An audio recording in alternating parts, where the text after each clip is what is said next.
الحمد لله نحمده ونستعينه ونستغفره ونؤمن به ونتوكل عليه ونعوذ بالله من شرور أنفسنا ومن سيئات أعمالنا من يهده الله فلا مضل له ومن يضلله فلا هادي له ونشهد أن لا إله إلا الله وحده لا شريك له ونشهد أن سيدنا وسندنا وحبيبنا ومولانا محمد عبده ورسوله أما بعد فقد قال الله تبارك وتعالى في القرآن المجيد والفرقان الحميد فأعوذ بالله من الشيطان الرجيم بسم الله الرحمن الرحيم الحمد لله رب العالمين الرحمن الرحيم مالك يوم الدين إياك نعبد وإياك نستعين اهدنا الصراط المستقيم صراط الذين أنعمت عليهم وجاء في الحديث وقال النبي صلى الله عليه وسلم من كان في حاجة أخيه كان الله له في حاجته أو كما قال عليه الصلاة والسلام صدق الله المولانا العظيم وصدق رسوله النبي الكريم ونحن على ذلك من الشاهدين والشاکرین والحمد للہ رب العالمین۔ درود پاک پڑھ لے ایک مرتبہ پیار محبت کے ساتھ۔ اللہم صلی علی محمد فی اول کلامنا، اللہم صلی علی محمد فی اوسط کلامنا، اللہم صلی علی محمد فی آخر کلامنا۔ الحمدللہ رب العالمین، تمام تعریف اس اللہ کی جو سارے عالم کا رب ہے، پالنے والا ہے، پالنہار ہے۔ الرحمن الرحیم، جو سب پہ مہربان ہے، بہت مہربان ہے۔ مالک یوم الدین، اللہ وہ ہیں جو بدلے کے دن کا مالک ہے۔ ایاک نعبد و ایاک نستعین، ہم تیری ہی عبادت کرتے ہیں اور کرتے رہیں گے، اور ہم تجھ ہی سے مدد مانگتے ہیں اور مانگتے رہیں گے۔ اہدنا الصراط المستقیم، ہمیں سیدھا راستہ بتا دیجئے، ہماری سیدھے راستے کی رہنمائی فرما دیجئے۔ صراط الذین انعمت علیہم، ان لوگوں کا راستہ جن پر آپ کا انعام نازل ہوا ہے۔ گزشتہ مجلس میں ایاک نعبد و ایاک نستعین اور مالک یوم الدین پر کچھ گفتگو آپ کے سامنے ہوئی تھی۔ مالک یوم الدین، اللہ کل ایسے دن کا مالک ہوں گا جس دن صرف اور صرف اللہ کی چلیں گی، اللہ کے علاوہ کسی کے بھی نہیں چلیں گی۔ یہاں پر تو تھوڑی بہت ہماری چلتی ہے۔ اللہ نے ہمیں کسی چیز کا جب مالک بنایا ہے تو یہ مالک کا بنانا یہ عارضی ہے، مجازی ہے، عارضی ہے، وقتی ہے نا۔ یہ فلاں گھر کا یہ مالک ہے، فلاں گاڑی کا یہ مالک ہے، فلاں موبائل کا یہ مالک ہے۔ تو یہ دنیا میں اللہ نے جو ہم کو مالک بنایا ہے، یہ کون سا مالک بنانا ہے؟ بولو، عارضی۔ کون سا مالک بنانا؟ عارضی مالک بنایا ہے۔ ہم اس کے حقیقی مالک نہیں ہیں۔ حقیقی مالک کون ہے؟ اللہ ہے، دنیا کا بھی اور آخرت کا بھی۔ آخرت کا تو ہے ہی ہے، لیکن دنیا میں جو اللہ نے ہم کو ملکیت عطا فرمائی ہے یہ عارضی ہے۔ اگر یہ ملکیت بھی نہ ہو، اگر کوئی کہے کہ بھائی یہ گاڑی کا مالک تو اللہ ہے، یہ گھر کا مالک تو اللہ ہے، گھڑی کا مالک تو اللہ ہے، تو پھر روزانہ صبح سے شام تک اس دنیا کے اندر جھگڑے ہی چلتے رہتے۔ کسی کی بھی گاڑی پہ قبضہ کر لو، سامنے والا کہیں گا کہ تو نے میری گاڑی کو ہاتھ کیوں لگایا؟ تو کیا کہیں گے؟ یہ تیری گاڑی تھوڑی، یہ کس کی ہے؟ بولو، یہ تو اللہ کی گاڑی ہے۔ وہی شروع ہو گئے۔ تو اسی لیے اللہ نے یہاں پر عارضی مالک بنایا ہے۔ دنیا میں ہم کو اسی لیے مرنے کے بعد گاڑی ساتھ لے کر، پراپرٹی ساتھ میں لے کر، اگر مالک ہوتے تو ساتھ میں لے کر جاتے، نہیں ہے، اسی لیے وہ منتقل ہو رہا ہے۔ اسی طرح منتقل ہوتے ہوتے ہوتے قیامت آئیں گی، ساری انسانیت ساری چیزوں کو یہی چھوڑ کر چلے جائیں گے۔ کیا لے کر گئے؟ تو مالک ہے تو پھر کیوں چھوڑ کر گئے؟ اس کا مطلب یہ ہے کہ مالک مجازی ہے، مالک حقیقی نہیں۔ کل قیامت کے دن اللہ سارے چیزوں پر خود مختار ہوں گے، اللہ کو کوئی روک نہیں ہوگا، کوئی ٹوک نہیں ہوگا، کوئی سوال نہیں ہوگا۔ اللہ گنہگار کو جنت عطا کرے، کوئی پوچھے گا نہیں کہ اللہ تو نے کیوں جنت میں ڈال دیا۔ اگر اللہ کسی بغیر گنہگار کو اللہ جہنم میں ڈال دے، کوئی پوچھے گا نہیں کہ اللہ تو نے اس کو جہنم میں کیوں ڈال دے، حالانکہ اللہ ایسا کریں گے نہیں۔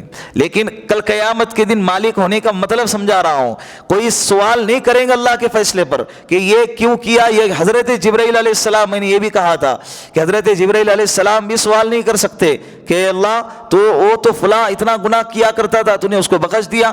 اللہ کا جلال جب جمال میں تبدیل ہوگا نا، تو رحمت خدا بندی بہانہ می جوید، اس وقت میں اللہ کی رحمت جو ہے صرف بہانہ ڈھونڈیں گی کہ اس کو کیسے معاف کرو، اس کو کیسے معاف کرو، اس کو کیسے معاف کرو۔ رتی برابر بھی اگر کسی کا کوئی عمل اللہ کو پسند آ گیا ہوگا، اللہ کہیں گے کہ جا جنت میں چلا جا۔ فرشتے کہیں گے کہ اللہ ساری زندگی تو یہ گناہ کرتا رہا، پھر معاف کر دیا۔ اللہ نے کہا کہ میں مالک یوم الدین ہوں، میں کیا ہوں؟ مالک ہے، کوئی پوچھے گا؟ پوچھ نہیں سکتا، جاؤ جنت میں۔ اللہ اس بات پر بھی قادر ہے کہ نہیں؟ یہ ہے مالک یوم الدین۔ ایاک نعبد و ایاک نستعین، ہم تیری ہی عبادت کرتے ہیں اور تیری ہی عبادت کرتے رہیں گے موت تک، زندگی کے آخری سانس تک۔ وَإِيَّاكَ نَسْتَعِينُ، اور ہم تجھ ہی سے مدد طلب کرتے ہیں اور موت تک تجھ ہی سے مدد طلب بولو کرتے رہیں گے۔ جس طرح سے پھر میں نے ایاک نعبد کے تعلق سے کچھ باتیں آپ کے سامنے بیان فرمائی کہ عبادات میں اللہ کے ساتھ میں کسی اور کو شریک کرنا یہ شرک ہے۔ کیا ہے؟ اللہ اس کو معاف نہیں کرے گا، اللہ اس کو پسند نہیں کرتا۔ یہ اللہ کی غیرت ہے کہ کوئی بندہ میں نے پیدا کیا، میرا بندہ میری بندی میری نعمتوں پہ پلتا ہے، میرے نعمتوں پہ زندگی گزارتا ہے، اور جب بات عبادت کی آئی تو کسی اور کے سامنے سجدہ کرتا ہے۔ یہ اللہ کی غیرت کو للکارنے جیسا ہو گیا۔ کس کے جیسا ہو گیا؟ اللہ کی غیرت۔ یہ اللہ کو یہ پسند نہیں ہے، اسی لیے اللہ نے قرآن کریم میں صاف دو ٹوک الفاظ میں بیان کیا ہے، ان اللہ لا یغفر ان یشرک بہ وَيَغْفِرُ مَا دُونَ ذَلِكَ لِمَن يَشَاءُ، کہ اللہ کہہ رہے ہیں کہ شرک کے علاوہ کوئی بھی گناہ لے کر آؤ، میں چاہوں گا تو معاف کروں گا، چاہوں گا تو معاف نہیں کروں گا۔ لیکن اگر شرک والا گناہ لے کر آئیں گے میں کبھی بھی معاف نہیں کروں گا۔ ان الذین کفروا من اہل الکتاب والمشرکین فی نار جہنم خالدین فیہا اولئک ھم شر البریہ۔ قرآن کریم میں اللہ کہتے ہیں کہ جن لوگوں نے کفر اختیار کیا، مشرکین میں سے ہو یا اہل کتاب میں سے ہو، جنہوں نے میرے ساتھ کسی اور کو شریک ٹھہرایا اور میرا انکار کر دیا، تو یہ سب کے سب کہاں ہیں؟ فی نار جہنم خالدین فیہا، ہمیشہ ہمیشہ، نکلنے کا سوال ہی نہیں ہے، ایگزٹ پوائنٹ ہی نہیں ہے ان کے لیے۔ جب گھس گئے اندر تو ہمیشہ ہمیشہ کے لیے جہنم میں رہیں گے۔ یہ ہے ایاک نعبد کا مطلب۔ اسی لیے ہم اپنی زندگی میں نے گزشتہ جمعہ کو بھی کہا کہ ہر وقت یہ سوچتے رہے، ہر وقت اس کی فکر کرتے رہے کہ ہماری زندگی میں شرکیہ کوئی کام نہیں ہونا چاہیے۔ یہ عقائد کے ساتھ تعلق رکھتا ہے۔ کس کے ساتھ؟ عقائد کے ساتھ تعلق رکھتا ہے۔ چاہے عبادت، میں نے یہ بھی کہا کہ سجدے عبادتی ہو چاہے سجدے تعظیمی ہو، محمدیہ شریعت محمدیہ میں دونوں سجدے حرام ہیں۔ سمجھ رہے کہ نہیں؟ دونوں سجدے حرام ہیں۔ اللہ کے رسول صلی اللہ علیہ وسلم نے صاف منع فرما دیا ہے۔ قبرستان، قبر کو بھی سجدہ کرنا جائز نہیں ہے، زندوں کو سجدہ کرنا بھی جائز نہیں ہے، ماں باپ کو سجدہ کرنا بھی جائز نہیں ہے، استاد کو سجدہ کرنا بھی، اور تعظیماً پیروں تک جھک جانا اور پیروں کو چومنا یہ بھی جائز نہیں۔ جو شکلیں شرک والی بن جاتی ہیں یا جن شکلوں سے شرک کی بو آتی ہیں، شریعت نے اس کو کیا کر دیا؟ بین کر دیا ہے، بالکل حرام ہے، وہ کبھی بھی زندگی میں نہیں کر سکتے۔ تعظیم کیسی کرو اس کے آداب بتائے، وہ الگ ٹاپک ہے، لیکن ان چیزوں میں شریعت محمدیہ میں کوئی بھی سجدہ بولو حرام ہے۔ ایاک نعبد ہو گیا، ایاک نستعین، جب ہم کہہ رہے ہیں کہ اے اللہ ہم تیرے سوا کسی اور کی عبادت نہیں کریں گے، تو اس سے یہ بات نکل کے سامنے آ گئی کہ جس طرح سے ہم عبادت تیرے سوا کسی کے نہیں کر سکتے، تو ہم مدد بھی تیرے علاوہ کسی اور کو نہیں مانگ سکتے۔ بات سمجھ رہے؟ وَإِيَّاكَ نَسْتَعِينُ، مانگیں گے تو صرف اللہ سے۔ اب یہاں پر ایک اور چیز ہے کہ اللہ کے علاوہ بہت سارے لوگوں سے، بہت سارے جو ہے مخلوقات سے ہم مدد مانگتے ہیں، تو پھر یہ ایاک نستعین کے خلاف ہو گیا۔ جس طرح سے ہم ڈاکٹر کے پاس جاتے ہیں، اس سے مدد مانگتے ہیں، پولیس کے پاس جاتے ہیں، اس سے ہیلپ مانگتے ہیں، تو یہ کیا ایاک نستعین کے خلاف ہو گیا؟ میں نے گزشتہ جمعہ مجلس میں بھی یہ تذکرہ کیا تھا، وہ ہے نا وہ احمد نقشبندی کا، اس نے یہ اگر قرآن کے تفسیر کو اگر تفصیل سے پڑھتا اور قواعد کے عربی کو اگر جانتا، اس کے مطالب کو سمجھتا، تو وہ باتیں کبھی نہیں کرتا۔ وہ کہتا ہے کہ جب غوث اعظم سے مانگنا شرک ہے، قبروں سے مانگنا جب شرک ہے، تو پھر ارے مذاق اڑاتا ہے وہ، تو پھر تو اپنے بھائی کو کیوں بولتا ہے کہ گاڑی میں پیٹرول ڈال کے آ، اور بھائی سے کیوں کہتا ہے کہ باہر جا کے کرانے سے سامان لے کر آ، پھر تو ہاسپٹل میں کیوں جاتا ہے، تو یہ بھی شرک ہے، چیخ کر کہتا ہے۔ سب لوگ سبحان اللہ، کیا ہو رہا ہے؟ سبحان اللہ۔ حالانکہ ایاک نستعین میں جو مراد ہے یہ امور غیر عادیہ مراد ہے۔ کیا مراد ہے؟ بولو میرے ساتھ میں، ایاک نستعین میں کیا مراد ہے؟ امور غیر عادیہ، جو عادتاً انسانوں کی فطرت میں نہیں ہے، ان چیزوں کا مطالبہ اللہ کے علاوہ سے کرنا یہ شرک ہے۔ بچے دینے والی ذات یہ اللہ کی ہے، ہدایت دینے والی ذات اللہ کی ہے، مغفرت کرنے والی ذات اللہ کی ہے، مشکل کشا اللہ کی ذات ہے۔ یہ امور غیر عادیہ ہیں، اور اس کا سوال تم اگر کسی غیر کے سامنے کر رہے، بتوں کے سامنے کر رہے، اور اسی طرح مردوں کے سامنے کر رہے، درگاہوں کے سامنے کر رہے، مزاروں پہ جا کے کر رہے، تو یہ سب کے سب کیا ہیں؟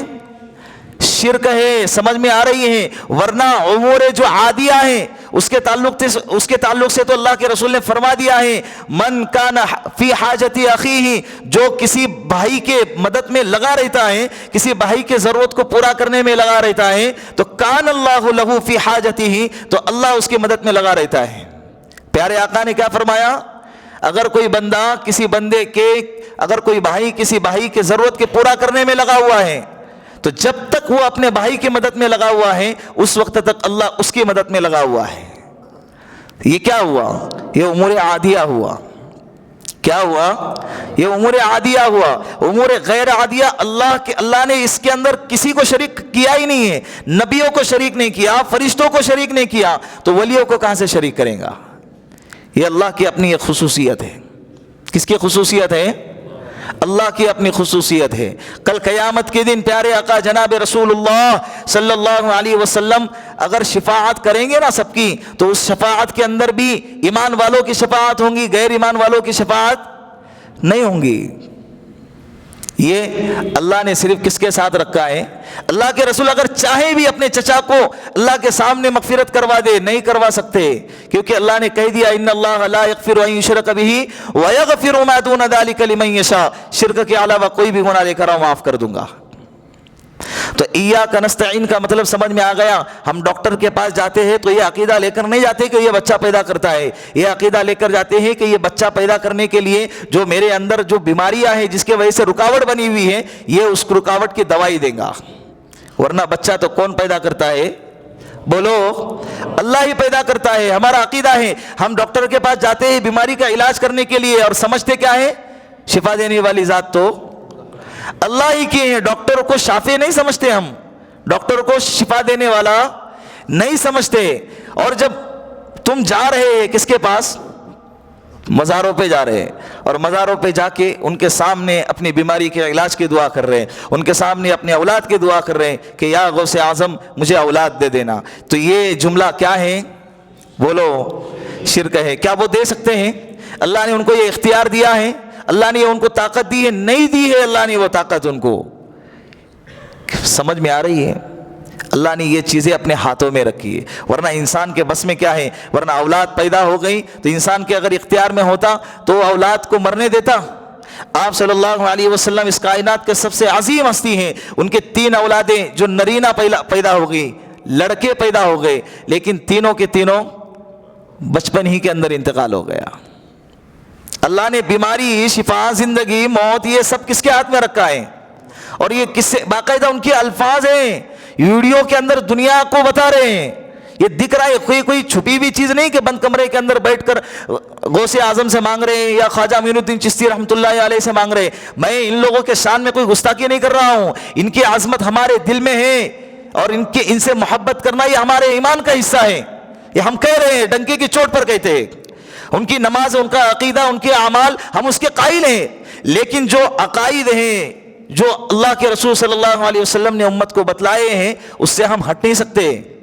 اس سے ہم، اللہ کے رسول صلی اللہ علیہ وسلم نے فرمایا الا فلا تتخذوا قبور مسجدا، کہ اے لوگو خبردار ہو جاؤ، مسجد یعنی کسی قبر کو سجدہ گاہ، مسجد کے معنی آتے ہیں سجدہ گاہ نہ بنانا. فلا تتخذوا کے معنی نہ بنانا کسی قبر کو سجدہ گاہ. ہم مسجد کو مسجد کیوں کہتے ہیں؟ اس لیے کہ یہاں پر آ کر ہم کیا کرتے ہیں؟ سجدہ کرتے ہیں. تو اللہ کے رسول نے فرمایا کہ کسی قبر کو اور کسی قبرستان کو، کسی مزار کو سجدہ گاہ نہ بنانا. آپ صلی اللہ علیہ وسلم کے سامنے یہ بیان کیا گیا کہ یا رسول اللہ، حضرت عمر نے فرمایا نا، ملک شام گیا، ملک روم گیا، ملک فارس گیا، میں نے دیکھا صحیح روایت میں کہ سارے لوگ اپنے بادشاہوں کو سجدہ کر رہے. آپ تو ان سے زیادہ مستحق ہے کہ ہم آپ کو سجدہ کریں. اللہ کے رسول صلی اللہ علیہ وسلم نے فرمایا میری امت میں اگر میں کسی کو اجازت دیتا اللہ کے علاوہ سجدہ کریں تو بیویوں کو اجازت دیتا کہ وہ اپنے شوہروں کو سجدہ کریں ان کے حقوق کی بنیاد پر. لیکن میری شریعت میں اللہ کے علاوہ کسی کو بھی سجدہ کرنے کی اجازت نہیں ہے. پھر اس کے بعد فرمایا کہ میرے جانے کے بعد میری قبر کو سجدہ گاہ نہ بنانا، جیسے کہ پہلے کے لوگوں نے اپنے نبیوں کے قبروں کو سجدہ گاہ بنایا اور ہلاک ہو گئے، تم بھی ہلاک نہ ہونا. اب بتاؤ ساری دنیا میں اور قیامت تک کون ایسا شخص ہے جو اللہ کے رسول صلی اللہ علیہ وسلم کا ہم پلہ ہے؟ مانتے آپ؟ ہے کوئی ایسا؟ کوئی آ سکتا ہے؟ جب صحابہ میں نہیں تھے، جب نبیوں میں نہیں تھے، اللہ کے رسول صلی اللہ علیہ وسلم تمام نبیوں سے افضل ہے، تمام فرشتوں سے افضل ہے، تمام جناتوں سے افضل ہے، تمام انسانوں سے افضل ہے. اللہ کے بعد اگر کسی کا مرتبہ ہے اس کائنات میں، اس روئے زمین پہ ہمارا عقیدہ ہے کہ کس کا مرتبہ ہے؟ بولو محمد عربی صلی اللہ علیہ وسلم کا. جب وہ ذات کہہ رہی ہے کہ نہ زندہ ہوتے ہوئے تم مجھے سجدہ کر سکتے ہیں، نہ میرے جانے کے بعد میری قبر کو تم سجدہ گاہ بنا سکتے ہیں، تو اب قیامت تک کون آ سکتا ہے جو اللہ کے رسول کا ہم پلہ ہو؟ کوئی نہیں آ سکتا. پھر یہ کیا تماشے ہو رہے ہیں؟ مارکیٹ میں دیکھ رہے کہ نہیں دیکھ رہے کیا ہو رہا ہے؟ چاروں طرف ہر 2-3 گلی چھوڑ کر دیکھے تو ایک مزار ہے، ایک آستانہ ہے. بابا جان چوک میں دیکھ رہے کہ نہیں دیکھ رہے کیا ہو رہا ہے؟ عورتیں آ رہی ہے، سجدہ کر رہی ہے، منتیں مانگ رہی، دھاگے لگا رہی ہے. جبل رحمت پہ اللہ آپ سب کو لے جائیں عمرہ کرنے کے لیے، حج کرنے کے لیے، بیت اللہ کا دیدار کرا دے. اللہ آپ کو بار بار کرا دے، مجھے بھی کرا دے. جبل رحمت پہ جہاں پر حضرت آدم علیہ الصلوۃ والسلام، حضرت حوا رضی اللہ عنہا دونوں کی ملاقات ہوئی. اللہ نے وہاں پر حضرت آدم علیہ السلام کی توبہ قبول فرمائی. اس جگہ کا نام کیا ہے؟ جبل رحمت. ایک پلر نما بنا ہوا ہے، وہاں پر بھی لوگوں نے دھاگے باندھ دیے، لکھے ہوئے اپنے ہاتھوں سے منتیں. کیوں اپنے عقیدے کو اتنا کمزور کرتے ہو؟ اللہ نے اپنے مانگنے کے لیے کچھ ایسا پروٹوکول رکھا تو نہیں ہے کہ تمہیں مجھ سے مانگنے کے لیے یہ چیزیں کرنا پڑیں گا اور بہت سخت ہے، بہت تکلیف والا راستہ ہے، تو چلو آسانی والا راستہ تلاش کرو. کیا کرو؟ مزار پہ جاؤ. کہاں جاؤ؟ 2 ناریل پھوڑ دو، بیڑا پار، دنیا کا بھی اور آخرت کا. یہ تو سستا سودا ہو گیا نا. پھر اللہ کے رسول طوفان آیا، آندھی آئی تو مسجد کیوں بھاگ رہے ہیں؟ صحابہ کیا فرماتے ہیں؟ ہم مسجد کی طرف بھاگتے تھے. پھر مسجد کیوں بھاگ رہے ہیں؟ مسجد میں کسی کے مزار ہے؟ مسجد کسی کے مزار ہے؟ مسجد کس کا گھر ہے؟ اللہ کا گھر ہے. جس کا مطلب یہ ہے کہ اللہ کے رسول نے کس سے مانگنے کو سکھایا ہے؟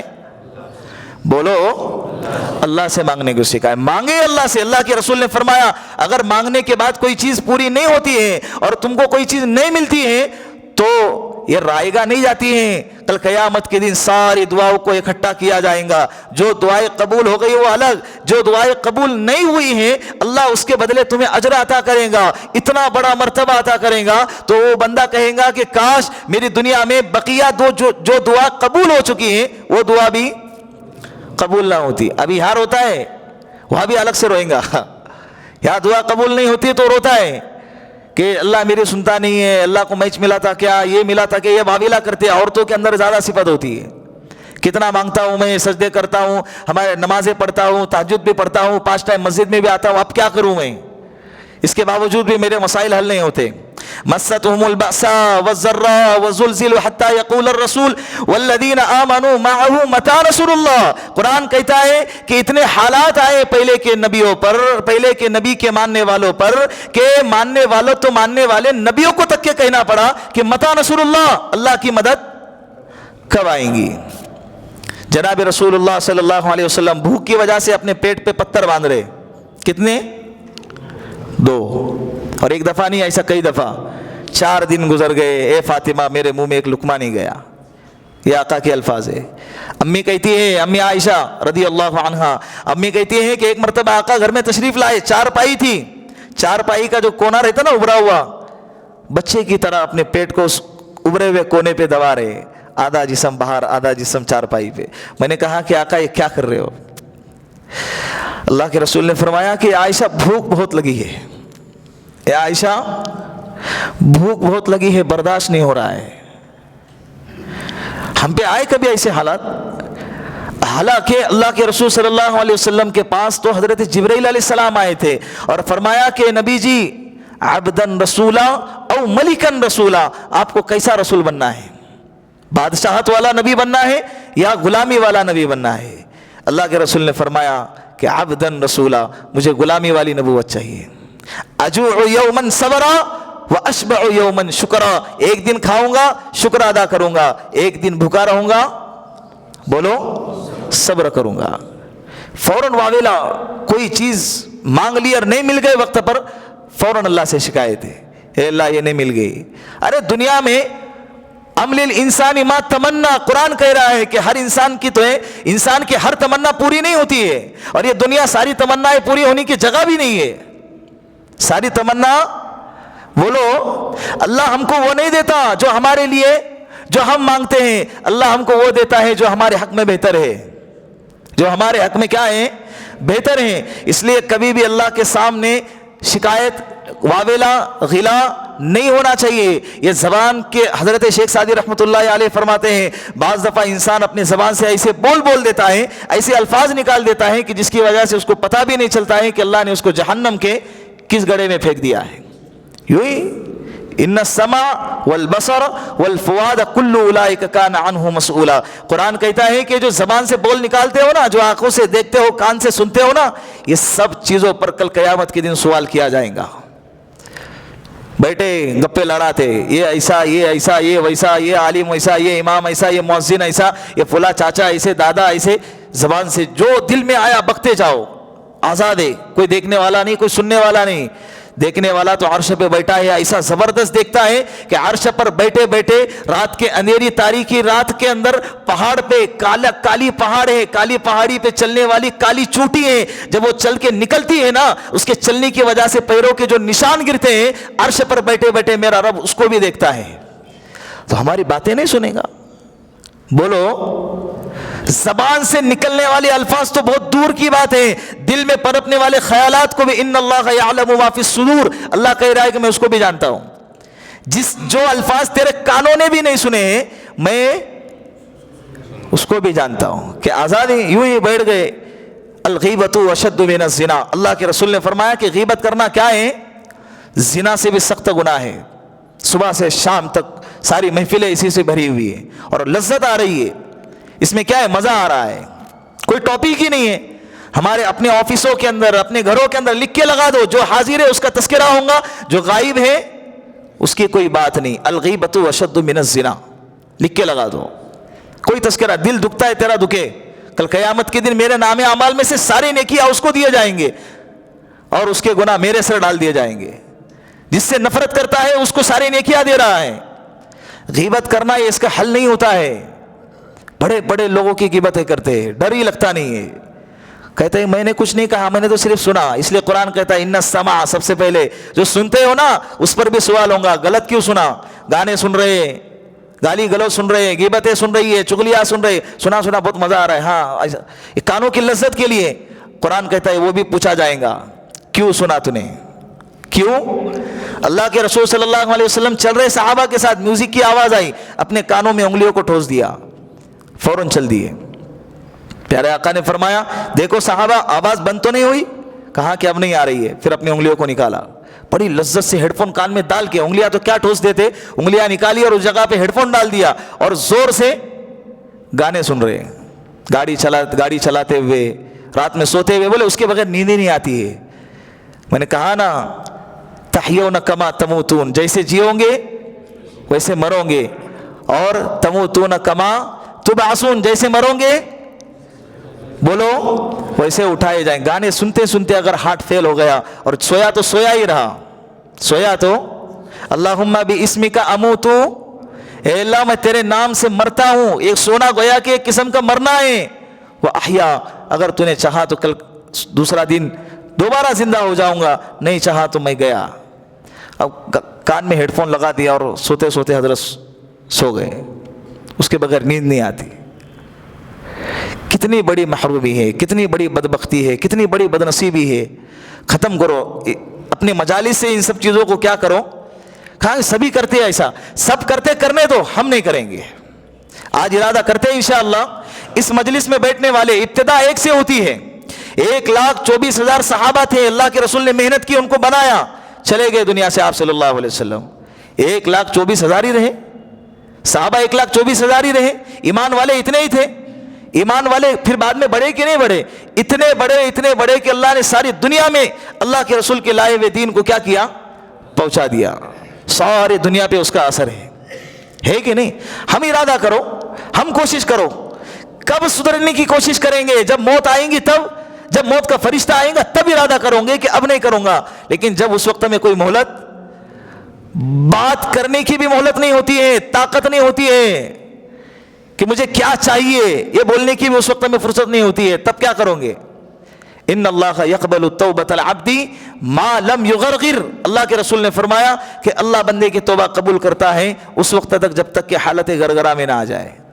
گرگرہ سکرات کی حالت وہ کب آ سکتی ہے؟ صرف بڑھاپے میں نہیں آتی ہے, جوانوں کو بھی آتی ہے. ہارٹ جب فیل ہوتا ہے نا, زبان بند ہو جاتی ہے, سب سے پہلے بات کرنے نہیں آتی ہے اسے, ہاتھ ڈھیلے, اعضاء ڈھیلے ہو جاتے ہیں. ساری طاقت کے باوجود انسان بے بس ہو جاتا ہے, کچھ بھی نہیں کر سکتا. مائیکل جیکسن, ڈاکٹروں کی ٹیم رکھی تھی اپنے پاس, اس کا ارادہ تھا, اس کی تمنا تھی 150 سال تک جیوں گا, 100 سال سے اوپر تو جاؤں گا ہی جاؤں گا. صبح سے لے کے شام تک اس کا چیک اپ ہوتا تھا. گیا نا جوانی میں.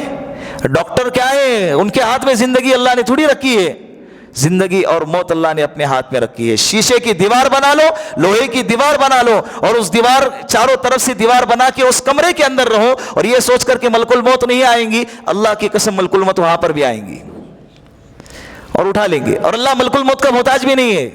اللہ نے دنیا کا نظام بنایا ہے, سب کے ذمے کام بانٹ دیا ہے. بارش کا برسانا فلاں فرشتے کے ذمے, سور پھونکے گا فلاں فرشتہ, موت روح قبض کرے گا فلاں فرشتہ, یہ اللہ نے بانٹا ہوا ہے. ورنہ اللہ فرشتوں کے بھی بولو محتاج نہیں ہے. تو ایاک نستعین کا مطلب کیا ہوا کہ ہم اللہ کے علاوہ غیر اللہ سے مدد بھی نہیں مانگیں گے.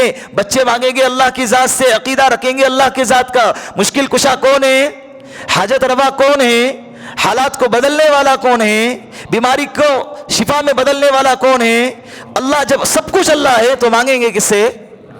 بولو, بات سمجھ میں آ گئی؟ سیدھی بات. اللہ ہم کو روزانہ پڑھوا رہے, یہ کتنا اہم مسئلہ ہے. صبح سے لے کے شام تک اللہ پڑھوا رہے, مجھ سے مانگو, مجھ سے مانگو, مجھ سے مانگو. اسی لیے مانگنے کو اللہ کے رسول نے فرمایا الدعاء مخ العبادہ, دعا عبادت کا مغز ہے. یعنی دعا عبادت ہی ہے. دعا کیا ہے؟ عبادت ہی. وما خلقت الجن والانس الا لیعبدون. قرآن کہتا ہے میں نے جنات اور انسان کو اس لیے پیدا کیا تاکہ وہ کیا کرے؟ میری عبادت کرے۔ اللہ کے رسول نے فرمایا دعا کیا ہے؟ مانگتے ہی نہیں ہیں، غیر اللہ سے مانگیں گے، اوروں کے سامنے ہاتھ پھیلائیں گے۔ آقا نے فرمایا جوتے کا تسمہ بھی اگر ٹوٹ جائے تو کس سے مانگو؟ اللہ سے مانگو۔ ہم جب ہار جاتے ہیں نا ساری دنیا سے، اس وقت میں آتے ہیں مسجد کی طرف، بے بس ہو گیا، اللہ پھر بھی بے سہارا نہیں چھوڑتا۔ لیکن میں یہ کہہ رہا ہوں کہ کوئی بھی کام کرنا ہو، اگر تمہیں کدھر انٹرویو دینے کے لیے جانا ہے، کدھر جاب کے لیے جانا ہے، کدھر سفر میں جانا ہے، کدھر ہاسپٹل میں جانا ہے، صدقہ نکالو، 2 رکعت نماز پڑھو، اے اللہ ہاسپٹل میں جا رہا ہو سکتا ہے کہ ڈاکٹر نہ ملے، ہو سکتا ہے کہ ڈاکٹر تو مل جائے لیکن صحیح دوائی نہ ملے، صحیح دوائی بھی مل جائے لیکن دوائی اویلیبل نہ ہو، اے اللہ یہ بھی ہو سکتا ہے نا، یہ ساری چیزیں نہ ہو، اگر دوائی بھی مل جائے، ڈاکٹر بھی مل جائے، ہو سکتا ہے کہ اس دوا میں میرے لیے شفا بھی نہ ہو، تو اے اللہ صحیح وقت پر صحیح علاج عافیت کے ساتھ مہیا کرنے والا تو ہے، مجھے عطا فرما۔ اللہ سے مانگو، 5 منٹ لگتے، 2 رکعت نماز پڑھ کے نکلو، آدھے گھنٹہ پہلے لے کر آتے تو تمہارا پیشنٹ بچ جاتا، یہ ڈاکٹروں کے الفاظ رہتے، یہی رہتا نا۔ اور جو پیشنٹ 1 مہینے سے اندر آئی سی یو میں پڑا ہوا ہے وہ کیا ہوگا؟ وہ بھی مر جاتا ہے، اس کا کیا کرنے کا؟ آدھا گھنٹہ پہلے لاتے تو تم بچ جاتا، 1 مہینے سے پڑا ہوا ہے آئی سی یو میں، وینٹیلیٹر لگائے، اس کو کیا کیا لگا دیا، ساری مشینری ہے، مر گیا، باہر آ کے بولتے سوری، اس کا کیا؟ سمجھ میں آیا کہ نہیں؟ ڈاکٹر کے پاس کچھ نہیں ہے، سب کچھ کس کے ہاتھ میں؟ اللہ کے ہاتھ۔ اب مانگنا، اللہ نے کہا مجھ سے مانگو، جو چاہے مانگو، دنیا کا مانگو، دین کا مانگو، آخرت کا مانگو، جنت مانگو، اولاد مانگو، اپنے لیے مانگو، اپنے گھر والوں کے لیے مانگو، دوسروں کے لیے مانگو، مانگو۔ مانگنے کی ایک لمبی فہرست ہے، مانگنے کی کیا ہے؟ ایک لمبی فہرست ہے، لیکن سب سے اہم چیز، سب سے اہم چیز، ضروری چیز، سب سے بڑی چیز اگر کوئی ہے، اللہ نے ہم کو سکھایا، کیا مانگو؟ اہدنا الصراط المستقیم۔ اللہ سے کیا مانگو؟ ہدایت مانگو۔ اللہ سے کیا مانگو؟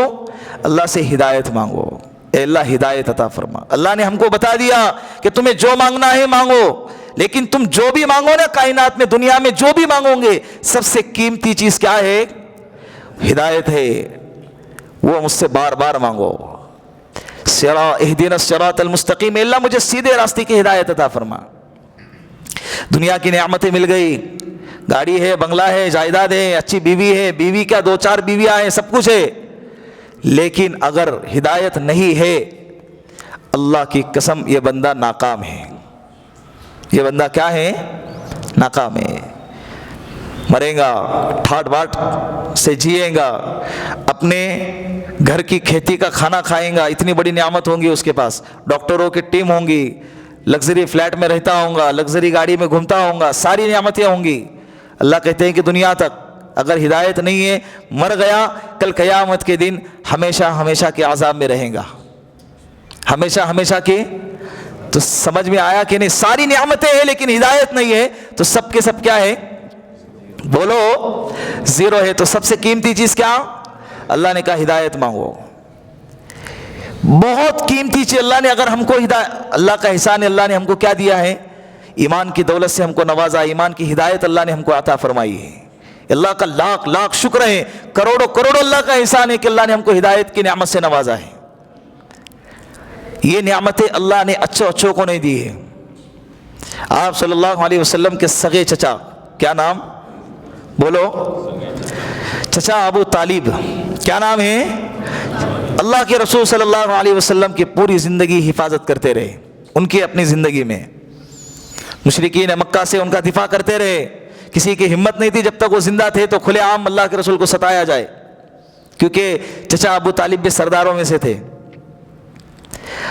جب ان کے انتقال کا وقت قریب آیا، آپ صلی اللہ علیہ وسلم گئے، فرمایا کہ چچا میرے کان میں کہو اشہد ان لا الہ الا اللہ و اشہد ان محمد رسول اللہ۔ چچا انگلی پکڑ کر کل قیامت کے دن جنت میں لے جاؤں گا۔ چچا نے کیا کہا؟ اے بھتیجے، اگر میں اس وقت کلمہ پڑھوں تو لوگ کہیں گے کہ چچا نے موت کے ڈر سے بھتیجے کا دین قبول کر لیا اور بغیر ایمان کے دنیا سے چلے گئے۔ سینے میں ایسی آگ لگی ہوئی تھی اللہ کے رسول کے، لگیں گے نا، ایک عام آدمی جب بغیر ایمان کے جاتا تھا تڑپ جاتے تھے ہمارے آقا، تو یہ کون ہے؟ سوچو کتنا تڑپے ہوں گے، سوچو کتنا تڑپے ہوں گے, کتنا آگ میں سینے میں آگ لگی ہوں گی. یہ جب آگ اللہ نے دیکھے نا اپنے حبیب کے, فوراً حضرت جبرائیل علیہ السلام کو بھیجے اور فرمایا اے نبی جی انک لا تہدی من احببت ولکن اللہ یہدی من یشاء. اے نبی جی آپ جس کو ہدایت دینا چاہے ہدایت نہیں دے سکتے, ہم جس کو چاہتے ہیں ہدایت دینا ہم اس کو ہدایت دیں گے. آپ کا کام ہے ہمارے لائے ہوئے ہمارے بھیجے ہوئے دین کو ان تک پہنچا دینا, ہدایت کو ان تک پہنچا دینا. ان کو ہدایت دینا نہیں دینا یہ آپ کا کام نہیں ہے. ہم آپ سے نہیں پوچھیں گے کہ آپ کے چچا ایمان میں داخل کیوں نہیں ہو گئے, آپ کے چچا ہدایت پہ کیوں نہیں آئے, ہم آپ سے نہیں پوچھیں گے. ابو جہل ہدایت پہ کیوں نہیں آیا, ہم آپ سے نہیں پوچھیں گے, اس لیے کہ وہ کام آپ کا نہیں ہے, وہ کام کس کا ہے؟ اللہ کا ہے. تو کون سا لفظ استعمال کیا؟ انک لا تہدی من احببت ولکن اللہ یہدی من یشاء.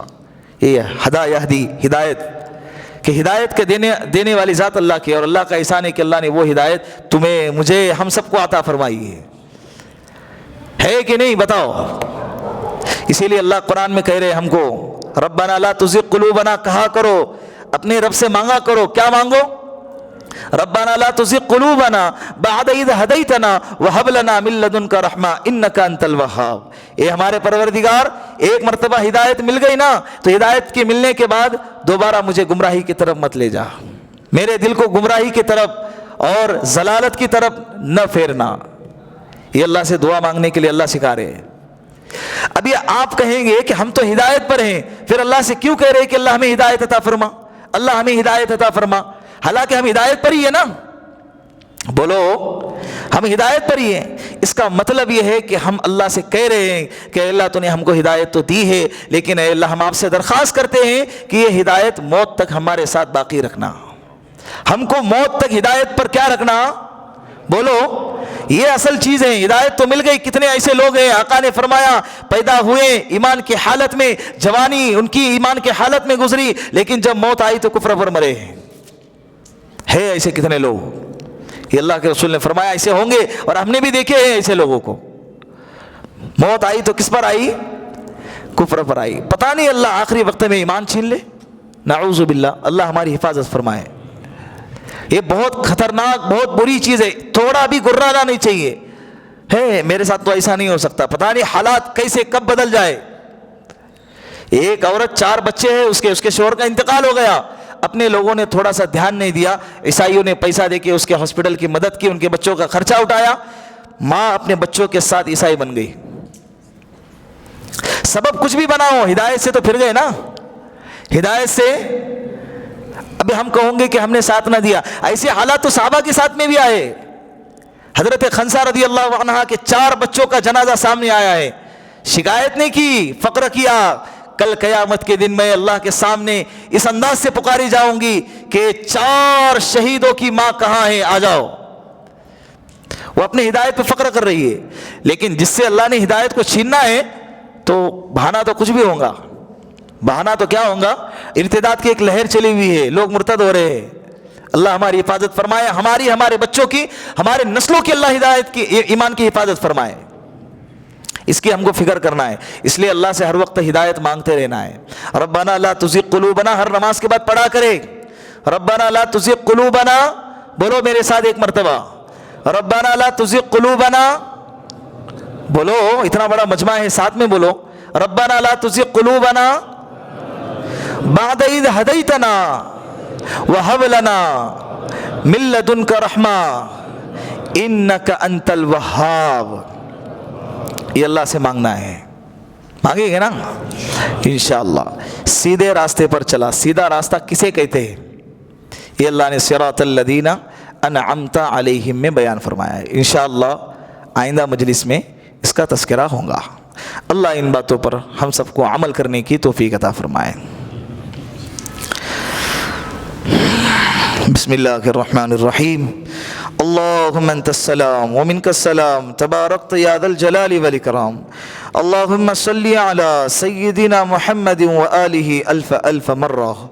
اللهم اعني على ذكرك وشكرك وحسن عبادتك يا حي يا قيوم برحمتك نستغيث يا اول الاولين ويا آخر الآخرين ويا ذا القوة المتين ويا راحم المساكين ویا ارحم الراحمین، یا دائما بلا فناء ویا قائما بلا زوال ویا امیرا بلا وزیر، یا رب لک الحمد کما ينبغی لجلال وجهک وعظیم سلطانک۔ اے کریم اللہ، اے رحیم اللہ، اے مہربان اللہ، اے شفیق اللہ، اے مشفق اللہ، اے حنان اللہ، اے منان اللہ، اے زمین و آسمان کے مالک اللہ، اے حضرت جبرائیل علیہ السلام کے اللہ، اے موسیٰ کے رب، اے ہارون کے رب، اے محمد مصطفیٰ کے رب، ہمارے گناہوں کو معاف فرما، ہمارے خطاؤں کو درگزر فرما، ہمارے سیئات کو حسنات سے مبدل فرما۔ اے اللہ، ہم لوگ یہاں پر تیرے سامنے آج ہدایت کی بھیک مانگنے کے لیے بیٹھے ہیں۔ اے اللہ، ہمیں ہدایت کاملہ عطا فرما دیجئے، اے اللہ ہدایت کاملہ عطا فرما دیجئے، اور اے اللہ جو ہدایت تو نے ہمیں عطا فرمائی ہے، اے اللہ تجھ سے التجا ہے موت تک اس ہدایت کو باقی رکھنا۔ اے اللہ موت تک ہماری اس ہدایت کو، ہمارے ایمان کو، ہمارے اسلام کو باقی رکھنا، اس کی حفاظت فرما۔ جب موت آئے تو اے اللہ کلمے والی موت نصیب فرما، تیرا بول بولتے ہوئے تیرے پاس آئے ایسی موت نصیب فرما۔ اے اللہ تیرا بول بولتے ہوئے تیرے پاس آئے ایسی موت نصیب فرما دیجئے میرے اللہ۔ اے اللہ اس دنیا میں ایک نعمت تیری صحت کی بھی ہے، ایک نعمت بیماری کی بھی ہے، اس لیے کہ بیماری جب آتی ہے تو اے اللہ گناہوں کو جھاڑ کر جاتی ہے، لیکن اے اللہ ہم کمزور بندے ہیں، بیماری والی نعمت کو برداشت نہیں کر سکتے ہیں۔ اے اللہ صحت والی نعمت عطا فرما، اے اللہ صحت والی نعمت عطا فرما۔ اے اللہ اس مجمع میں ایسے بھی لوگ بیٹھے ہیں جنہوں نے اپنی صحت کی دعاؤں کی درخواست کی ہے، اے اللہ ان کو شفائے کاملہ، صحت عاجلہ دائمہ مستمرہ نصیب فرما۔ اے اللہ ہمارے جسم کا اے اللہ روا اور نسیں رگیں بوٹی بوٹی تیرے قبضے قدرت میں ہے۔ اے اللہ تو جس کو چاہتا ہے اس نس کو بند کر سکتا ہے، جسے چاہتا ہے کھول سکتا ہے۔ اے اللہ ہمارا ہارٹ ہمارا ہے لیکن تیرے قبضے میں ہے، ہمارا دل تو ہمارا ہے لیکن تیرے قبضے میں ہے، جسم ہمارا ہے لیکن تیرے قبضے میں ہے۔ اے اللہ اس کو صحیح سالم بنا دیجئے، اے اللہ اس کو شفا والا بنا دیجئے، صحت یاب بنا دیجئے۔ جتنوں نے دعاؤں کے لیے کہا ہے بیماروں کے، اے اللہ ان کو شفا کاملہ، صحت عاجلہ دائمہ مستمرہ نصیب فرما۔ اے اللہ جتنے بھی دنیا سے جا چکے ہیں مرحومین مرحومات، اے اللہ سب کی مغفرت فرما، اے اللہ سب کی مغفرت فرما۔ اے اللہ ان کے قبر کو نور سے بھر دے، اے اللہ ان کے قبر کو جنت کا باغ بنا دیجئے، اے کروٹ کروٹ رحمتیں نازل فرما۔ اے اللہ ہماری دنیا بھی بنا، ہماری آخرت بھی بنا۔ ربنا آتنا فی الدنیا حسنہ وفی الآخرۃ حسنہ وقنا عذاب النار۔ اے اللہ ہم تجھ سے دنیا کی بھلائی مانگتے ہیں، تجھ سے آخرت کی بھلائی مانگتے ہیں، اے اللہ جہنم کی آگ سے بچا لیجئے۔ ربنا لا تزغ قلوبنا بعد اذ ہدیتنا وہب لنا من لدنک رحمہ انک انت الوہاب۔ اے ہمارے پروردگار، اے الہ العالمین، اے ہمارے رب سارے جہاں کے پالنہار، اے اللہ تو نے جو ہدایت ہم کو عطا فرمائی ہے اس کے بعد ہمارے دل کو پھرنے سے بچا لیجئے۔ اے اللہ ہمارے دل کا کوئی بھروسہ نہیں، چائے پہ بک جاتے ہیں، ہمارا ایمان 2 روپے کے چائے پہ بک جاتا ہے۔ اے کریم اللہ اس ایمان کو اتنا مضبوط بنا دیجئے کہ اللہ ساری کائنات بھی اس کے بدے مقابل میں آ جائے۔ اے اللہ لیکن ہم ساری کائنات کو ٹھوکر مار کر صرف تجھے قبول کرے۔ اے اللہ ہمارے ایمان کو اس لیول کا بنا دیجئے۔ امت مسلمہ کے ایمان کی حفاظت فرما، زندہ رکھے، ایمان پہ رکھے، جب خاتمہ ہو تو ایمان کے ساتھ بلا لے۔ اے اللہ میرے بھائی بہت ایسے ہیں جو قرض میں ڈوبے ہوئے ہیں، اے اللہ اپنے غیب سے ان کی ادائیگی کے شکلیں پیدا فرما، ان کی ادائیگی کے شکلیں پیدا فرما۔ اے اللہ سارے جہاں میں جہاں بھی اجتماعات ہو رہے ہیں، اے اللہ سب کی مدد اور نصرت فرما۔ جو بھی تیرے راستے میں چل رہے ہیں بندے، اے اللہ سب کی حفاظت فرما، سب کی مدد فرما، سب کی نصرت فرما۔ اے اللہ ہمیں بھی تیرے راستے میں لگا لیجئے۔ ہماری زندگی یوں ہی آوارہ گردی کی طرح گزر رہی ہے، اے اللہ ہماری اس نکمی زندگی کو قیمتی بنا دیجئے اور تیرے کام میں لگا لیجئے۔ اے اللہ تیرا کام اونچا ہے، اے اللہ ہمیں اس کے لائق بنا دیجئے، ہمیں بھی چن لیجئے تیرے کام کی ہدایت کے لیے، تیرے کام کے پھیلانے کے لیے اللہ ہمیں بھی چن لیجئے۔ جزا اللہ عنا محمد ما اہلہ صلی اللہ علیہ وسلم۔ سبحان ربک رب العزت عما یصفون وسلام علی المرسلین والحمد للہ رب العالمین۔